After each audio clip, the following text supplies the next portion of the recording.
Just grabbing my charger. Heading to Sam's for dinner. Okay, but you'll miss your favorite tenderloin.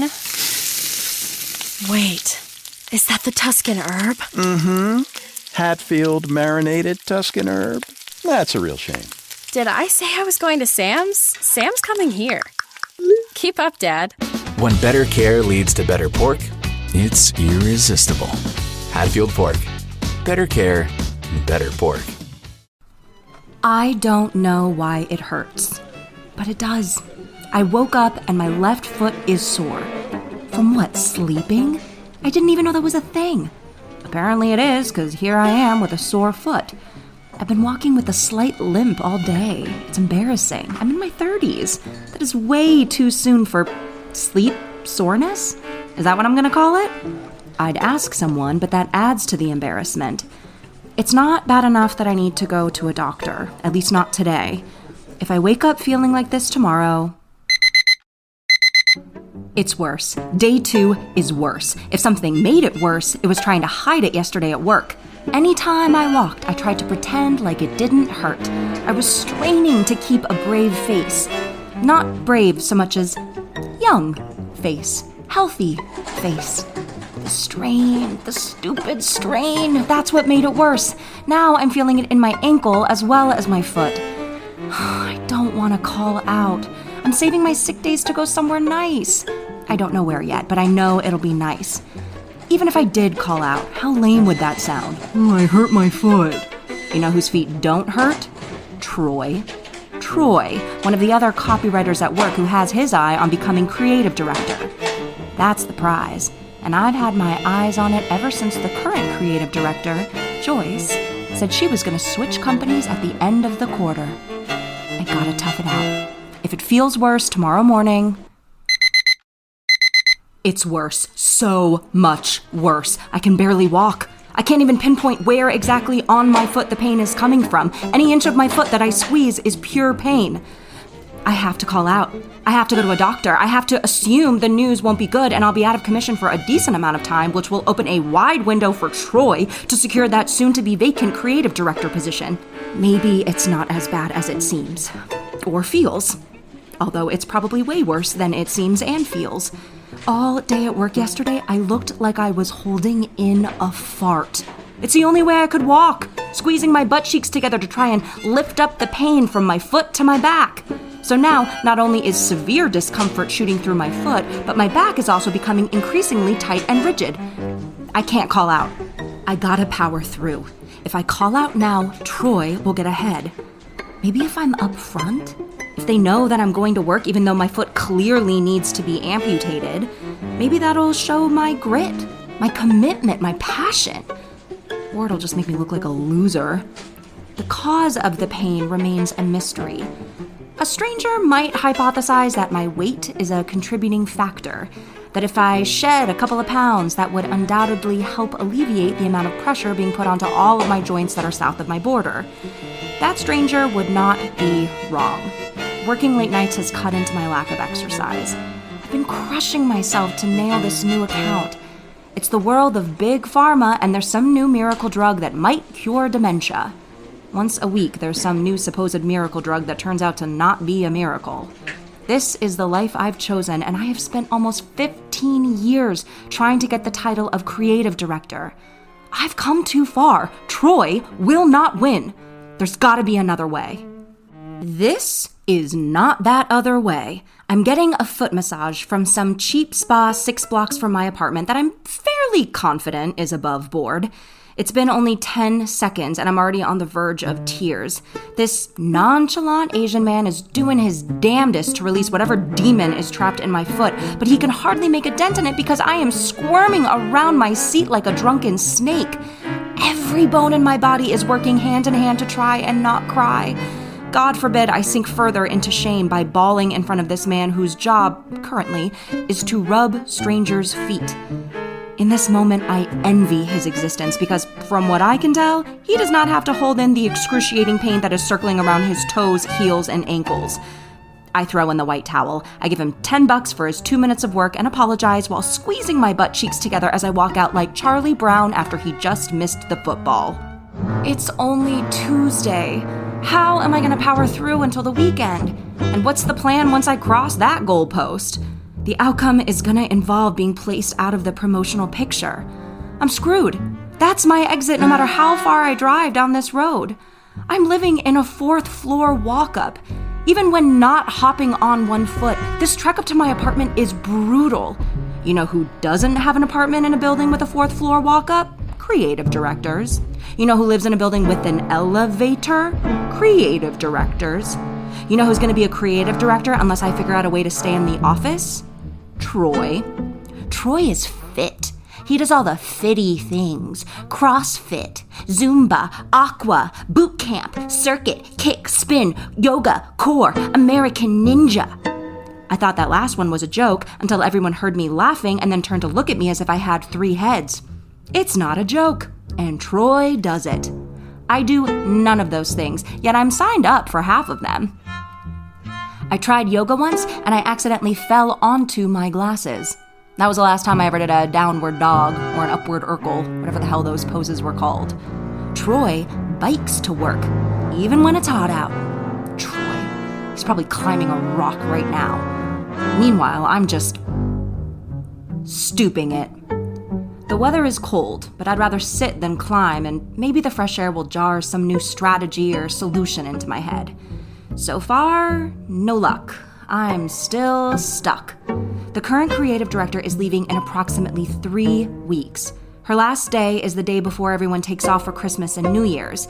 Prior to this major inconvenience, I'd say I had a slight narrow lead over Troy.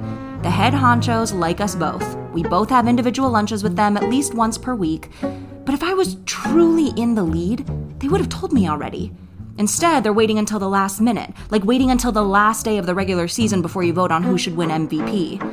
I don't blame them. It's one of the perks of standing atop the corporate ladder. You get to watch everyone below you sweat. I'm screwed. Just grabbing my charger. Heading to Sam's for dinner. Okay, but you'll miss your favorite tenderloin. Wait, is that the Tuscan herb? Hatfield marinated Tuscan herb. That's a real shame. Did I say I was going to Sam's? Sam's coming here. Keep up, Dad. When better care leads to better pork, it's irresistible. Hatfield Pork. Better care, better pork. Do you have a light? The voice of an angel. The body of a Baywatch lifeguard. Life just got a whole lot better. I heard what her question was, but I still respond with a dumbfounded, "What?" "A light," she says, while bending forward to reveal 2 of her best assets. "Do you have one?" "No," I say without speaking. For a moment, I think I'm hallucinating. What is this woman doing here, alone, at 10 o'clock on a Tuesday night? I live in a not great section of Brooklyn. It is not hip. It is not commercial. It is uncut Brooklyn. She should not be standing here. What good are you then? She asks. The timing of that question has never been more appropriate. If only she knew my lack of worth at the moment. My asthma is ramping up. It loves to poke its head up through my throat in moments of panic, such as this one, when Mrs. Baywatch is standing at the bottom of my stoop, looking like she was born in a bed of heavenly flowers. "I don't know," I say, melting into my stoop. "Pity is nature's aphrodisiac," said no one, ever. She stands upright. Our moment of life-altering flirtation seems to be diminishing. Until she takes a red card out of her red jacket pocket and hands it to me from her red fingernails. I take it from her. It is heavy, much heavier than any business card I've ever seen or felt before, and I've seen quite a lot in my day. It has a bunch of numbers, too many to be a phone number. Alas, she is messing with my broken foot and asthmatic heart. It'll change your life. I ask her what it is. She says nothing. Instead, she takes out a lighter. A lighter! What was all that "do you have a light" talk? The plot twists are endless with this mysterious bosomy woman. Her cigarette is lit as she inhales and walks away.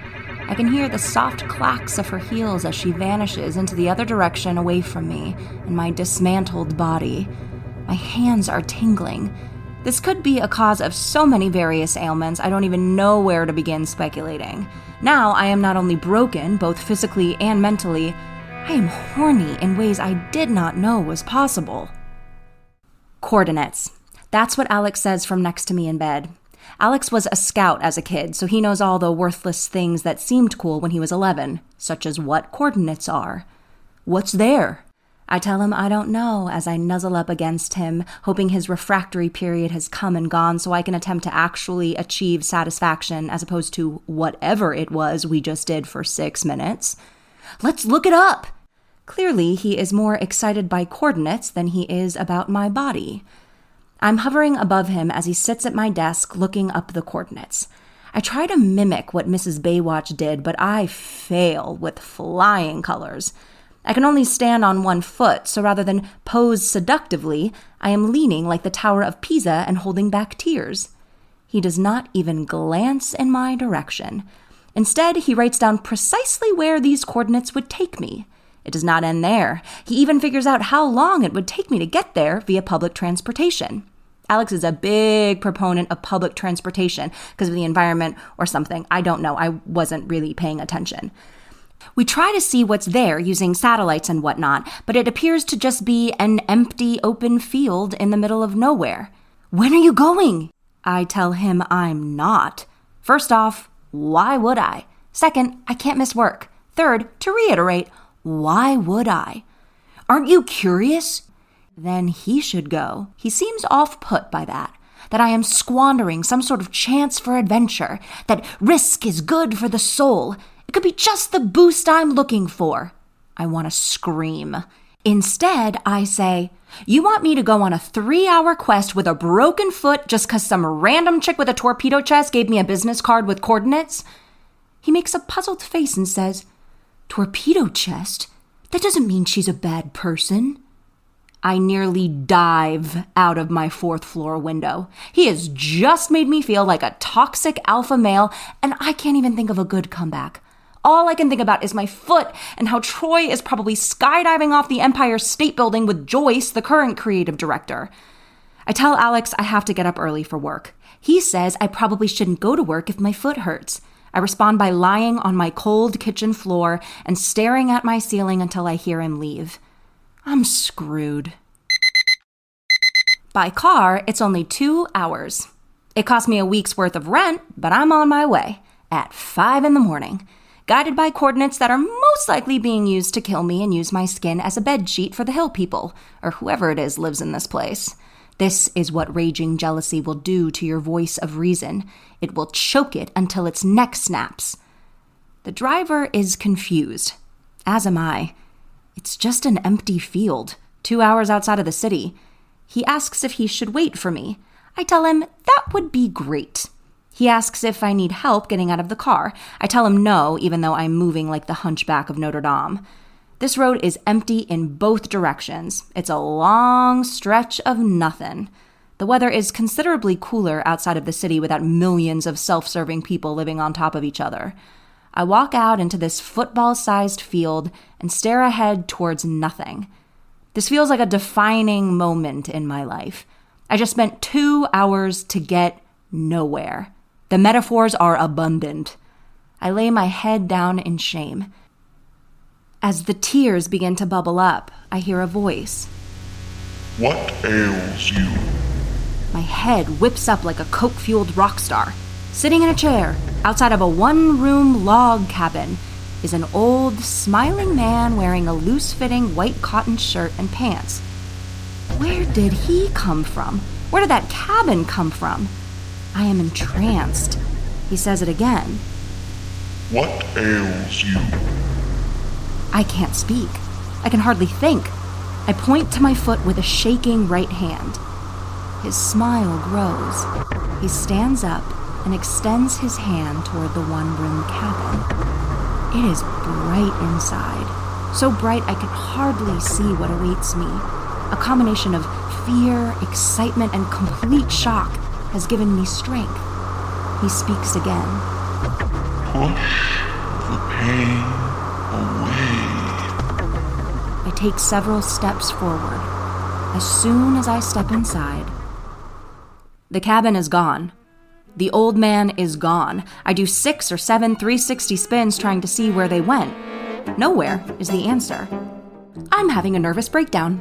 That won't bode well for my chances at a promotion. Head honchos tend to look down on lunatics. I have never been more jealous of Charlie Brown. My head stares towards the ground, and I'm not sure it will ever... My foot? It feels good? I can't stop spinning it. My foot, while sitting in the backseat of this Uber as a perplexed driver occasionally tries to ask me what happened. I can't even answer him. I am so relieved to be free of pain.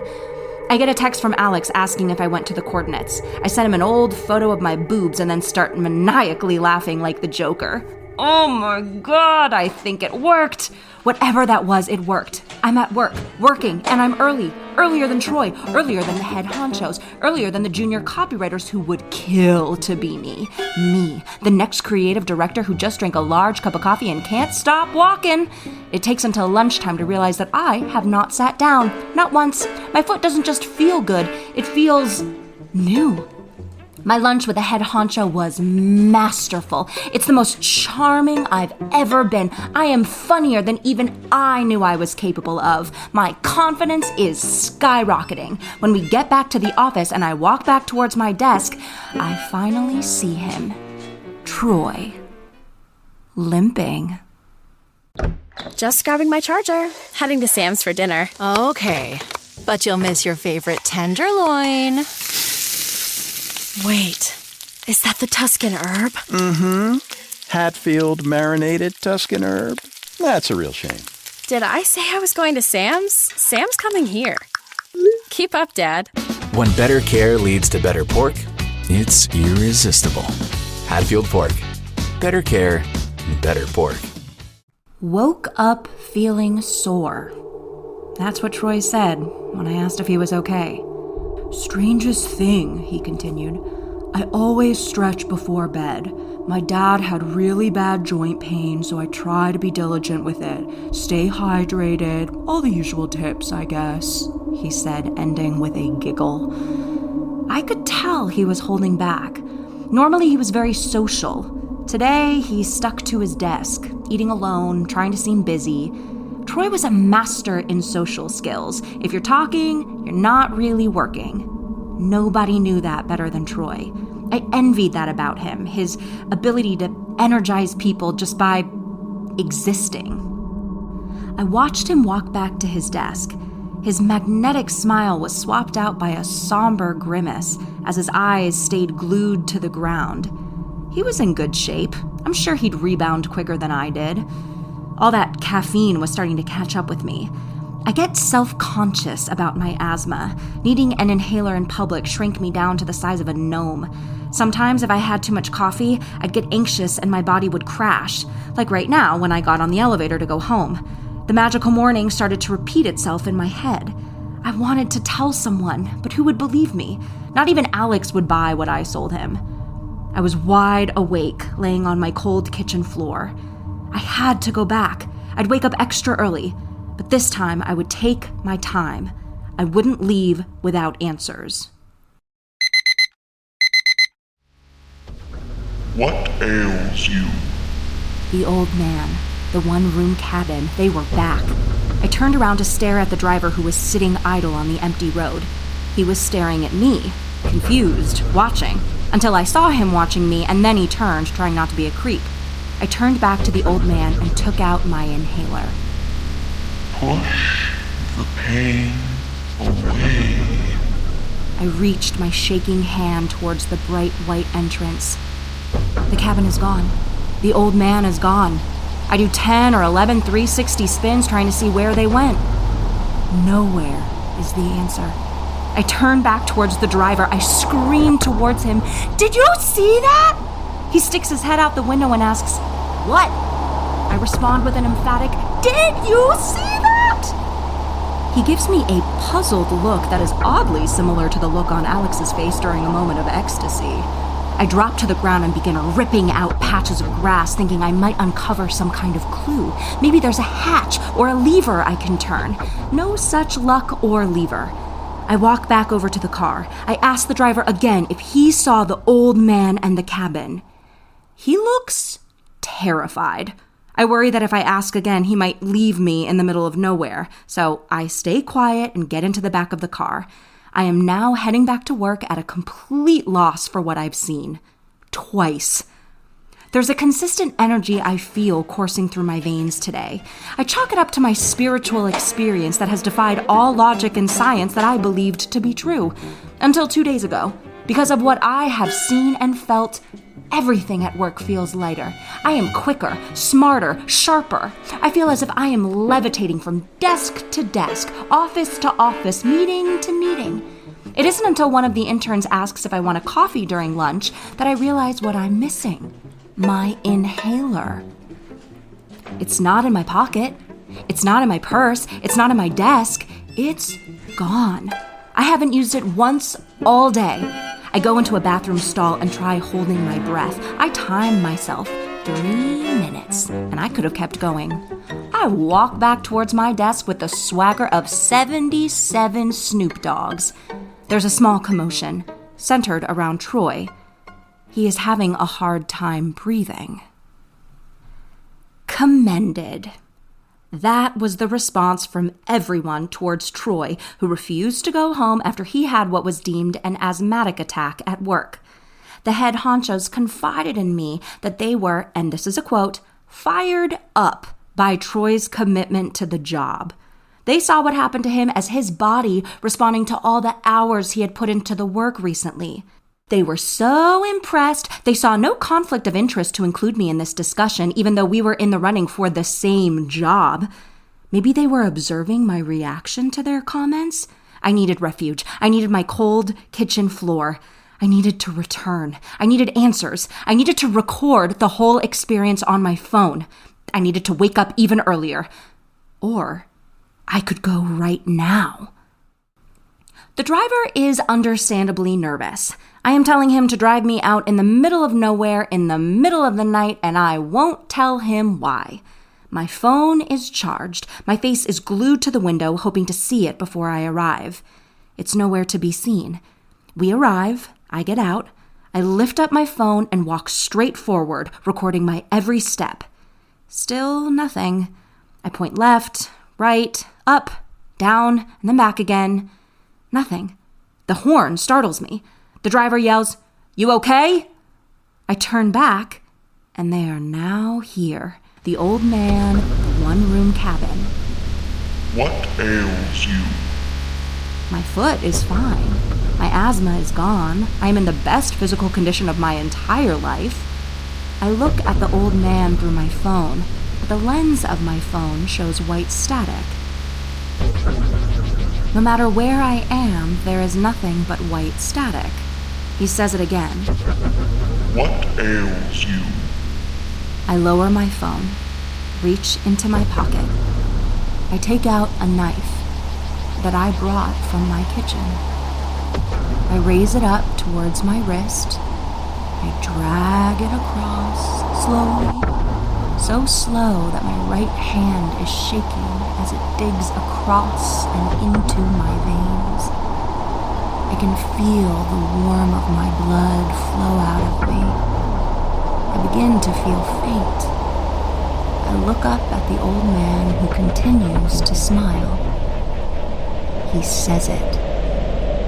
Push the pain away. I grow weak and the knife drops. I take one step forward. My eyes flicker. I take another step towards the bright white light entryway. As I reach my bleeding wrist out towards the door,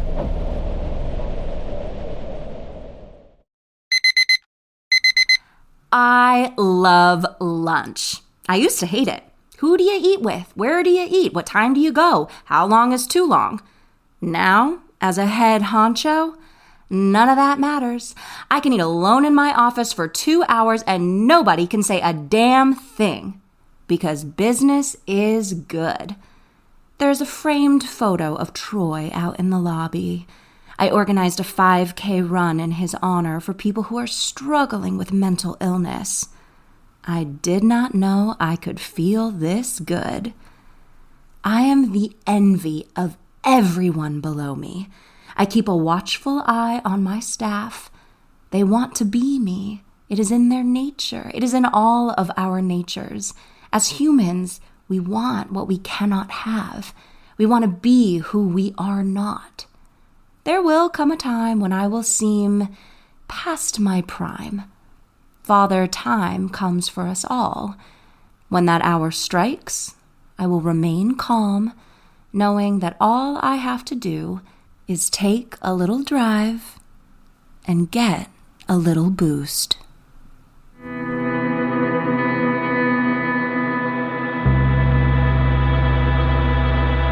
In the haze of bright colors, we wander through the light. Every step feels like magic. With you, the world ignites. Lost in whispers and laughter, floating through. I think we glide. Oh, together we shine.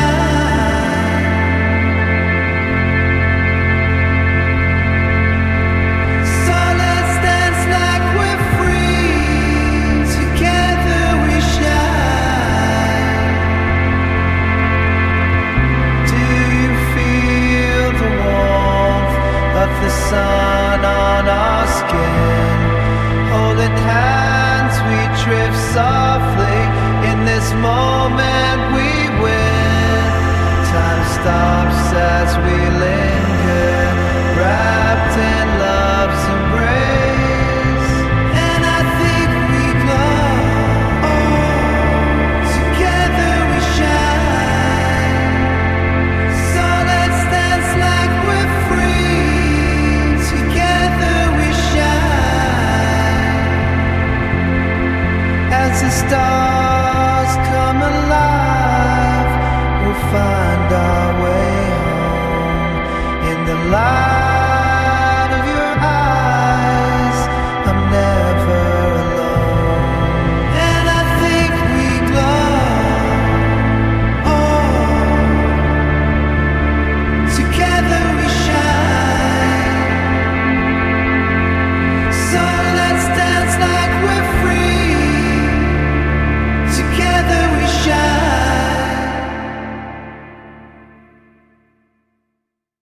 If you love your customers, you have to try RingCentral. No matter the size of your business, every call, every text, every meeting, every customer conversation matters. With RingCentral, you get a reliable business phone, a modern contact center, and built-in AI across every conversation. So you can focus on the moments that matter. See for yourself at ringcentral.com. RingCentral. Intelligent communications you can trust.